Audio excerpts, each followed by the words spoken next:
ನಮಸ್ಕಾರ, ನಾನು ಲೀಲಾ ಮಣ್ಣಾಲ.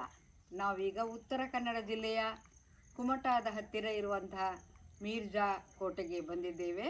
ಈಗ ಇದು ಯಾವ ಕಾಲದ್ದು, ಏನಿದೆ ಇತ್ಯಾದಿಗಳನ್ನು ಗಮನಿಸೋಣ. ಈ ಕೋಟೆಯು 16ನೇ ಶತಮಾನಕ್ಕೆ ಸೇರಿದೆ. ಹಾಗೆ ಗೇರುಸೊಪ್ಪಾದ ರಾಣಿ ಚೆನ್ನಭೈರಾದೇವಿ ಈ ಕೋಟೆಯ ನಿರ್ಮಾಣಕರ್ತರು ಎಂದು ತಿಳಿದುಬರುತ್ತದೆ.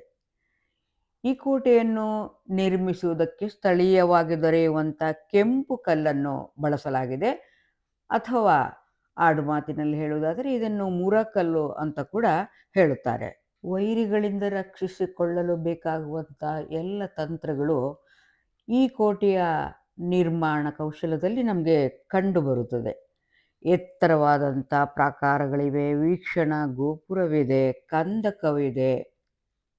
ಇಲ್ಲಿನ ವಾಸ್ತುಶಿಲ್ಪ ಹಿಂದೂ ಇಸ್ಲಾಮಿಕ್ ಶೈಲಿಯಲ್ಲಿ ಇರುವಂತೆ ಕಂಡುಬರುತ್ತದೆ.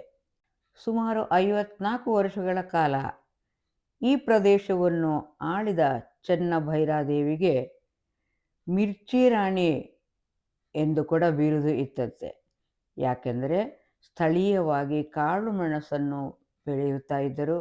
ಹಾಗೆ ವಿದೇಶಗಳಿಗೂ ಕೂಡ ಕಾಳು ಮೆಣಸು ರಫ್ತು ಆಗುತ್ತಿತ್ತು. ವಿಶೇಷವಾಗಿ ಯುರೋಪಿಯನ್ ದೇಶಗಳಿಗೆ, ಪೋರ್ಚುಗಲ್ಗೆ ಮುಖ್ಯವಾಗಿ. ಆಗಿನ ಕಾಲದಲ್ಲಿ ಸಾಂಬಾರ ಪದಾರ್ಥಗಳ ವ್ಯಾಪಾರ ವಿದೇಶಗಳೊಂದಿಗೆ ಬಹಳ ಲಾಭದಾಯಕವಾಗಿತ್ತು ಎಂದು ನಾವು ಇತಿಹಾಸದಲ್ಲಿ ಓದಿದ್ದೇವೆ. ಇಲ್ಲಿಗೆ ಭೇಟಿ ಕೊಡಲು ಪ್ರವಾಸಿಗರಿಗೆ ಪ್ರವೇಶ ದರ ಇಲ್ಲ. ಬೆಳಗ್ಗೆ 8 ಗಂಟೆಯಿಂದ ಸಂಜೆ 5:30ರವರೆಗೆ ತೆರೆದಿರುತ್ತದೆ. ಇಲ್ಲಿಗೆ ಭೇಟಿ ಕೊಡಲು ಸೂಕ್ತ ಸಮಯ ಅಂತ ಹೇಳಿದ್ರೆ ಅಕ್ಟೋಬರ್ನಿಂದ ಫೆಬ್ರವರಿ. ಆವಾಗ ಸ್ವಲ್ಪ ಬಿಸಿಲು ಕಡಿಮೆ ಇರುತ್ತದೆ.